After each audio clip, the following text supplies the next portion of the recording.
Hi, I'm the Rick and Rick Turns, and today I want to show you a slightly different grind on a parting tool that I use to get cleaner cuts when I part off.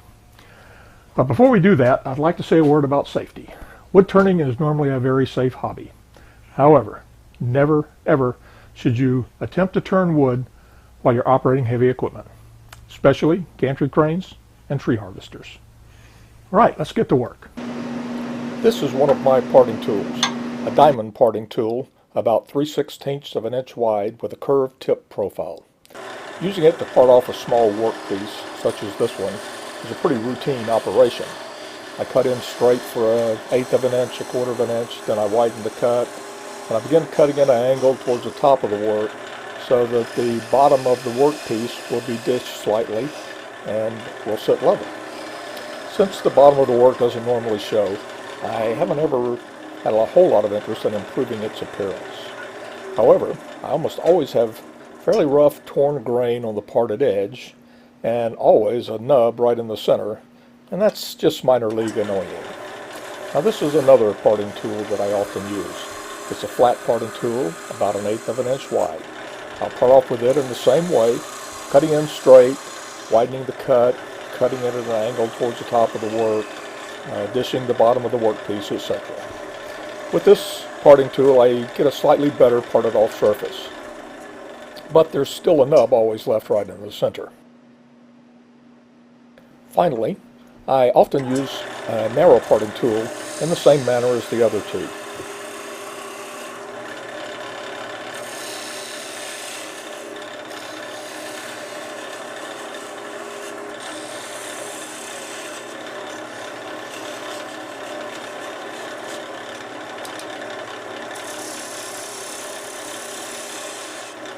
With this tool, due to its very narrow blade, I'll usually get less of a center nub left over, but I also have a somewhat rougher cut on the parted off surface.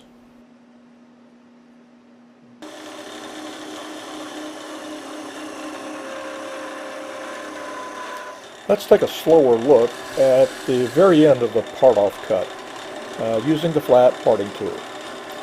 As the cutting edge of the tool approaches the center, a small cone-shaped column of wood develops there, which of course is caused by pushing the tool in at an angle toward the front of the work. The small center column of wood being cut becomes weaker as the wood is removed, of course, and the smallest end, which is away from the good surface, is going to break or cut through first. That's what leaves that little nub on the bottom of the finished work. The torn grain on the workpiece end is a result of the relatively blunt tool edge, where the right edge of the parting tool is cutting across the work's end grain. So, there's two things about that parting cut that I don't like. One is the torn grain that's usually there, and two is that little center nub, which is always there. Recently, in a free demo at the local woodcraft store, the demonstrator mentioned that he would grind his parting tool at an angle to get a cleaner cut. So that's what I'm going to try.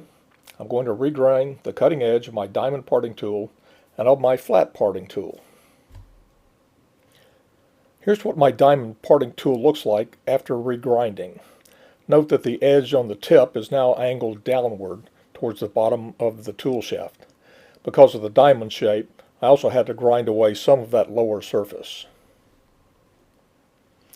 In this shot, the lower tool is my normal straight grind diamond parting tool, and the upper tool is my older sacrificial diamond parting tool, which I've reground. On the standard parting tool on the bottom, as you're familiar with, the edge is straight across the shaft of the tool from the lower surface to the upper surface. On the newly reground tool on top, the edge is angled downward from the upper surface to the lower surface. That angled edge is what I expect will give me less or perhaps no nub at all on a part off. What doesn't show very well in either of these tool pictures is that the top surface edge from the tip back towards the handle now also has an angled edge on it. and that angled edge is what I expect will contribute to getting a cleaner cut across the cross grain on the surface being parted off. So let's go to the grinder. As you can see, I've already done a lot of the grinding on the new angles. There are several different compound angles to be ground here, and so I'm just freehand grinding. No jigs, no supports or anything. In general, I'm holding the tool at the same angle to the wheel as I hold it to the work when making the parting cut. And as you see here, I have to grind away some of the lower surface of the diamond parting tool because of the diamond shape. Now with the flat parting tool, I'm going to do the same kind of grinding, except with this tool I don't need to remove any metal from the lower surface like I did with the diamond parting tool. I'm holding the tool to the stone at the same angle that I would hold it to the workpiece when parting off.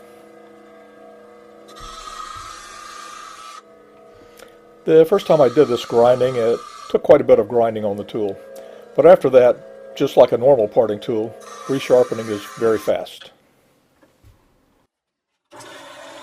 So let's go back to the lathe.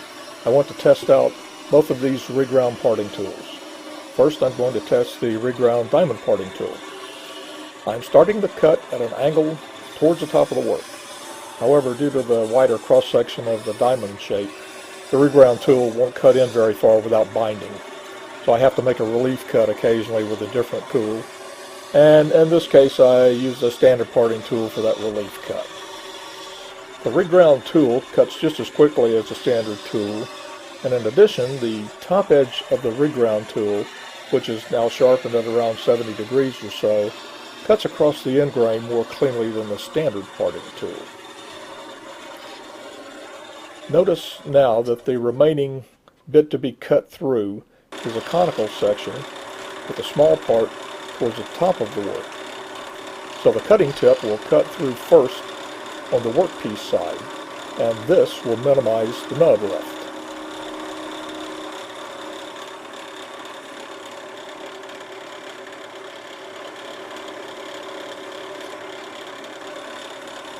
The parting cut looks pretty good. The end grain isn't torn.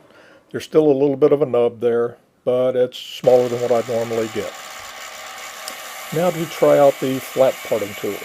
I'm cutting it at an angle towards the top of the work again. Like the reground diamond tool, and like the flat tool before I reground it, I do occasionally need to widen the cut, which is easily done with either the reground tool or with my normal parting tool. Once again, notice that the cut stub is conical in shape with the small section nearest the work. This minimizes that little leftover nub when I finally part all the way through.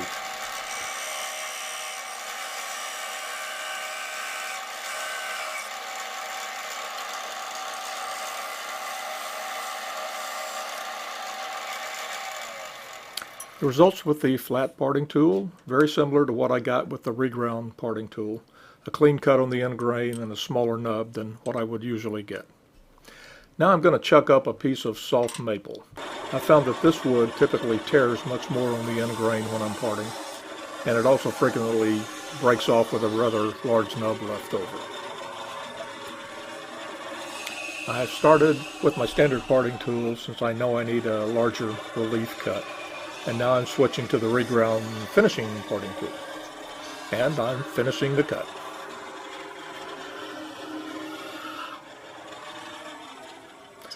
Good results. I've got smooth end grain and almost no nub at all. Okay, let's try out the reground flat parting tool on the soft maple. Again, I'll start off with the relief cut from the standard parting tool, and then I switch to the reground flat parting tool. Again, good results. Fairly smooth cut across the end grain, maybe a little bit of a tearing, but not as much as I normally get on this type of wood. And I had almost no nub left at all.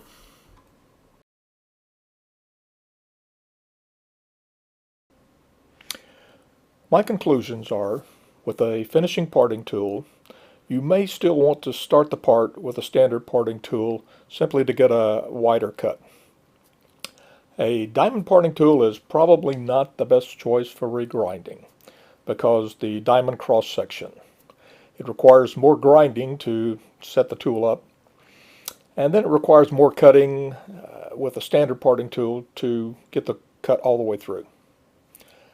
A flat parting tool makes a really good finishing parting tool.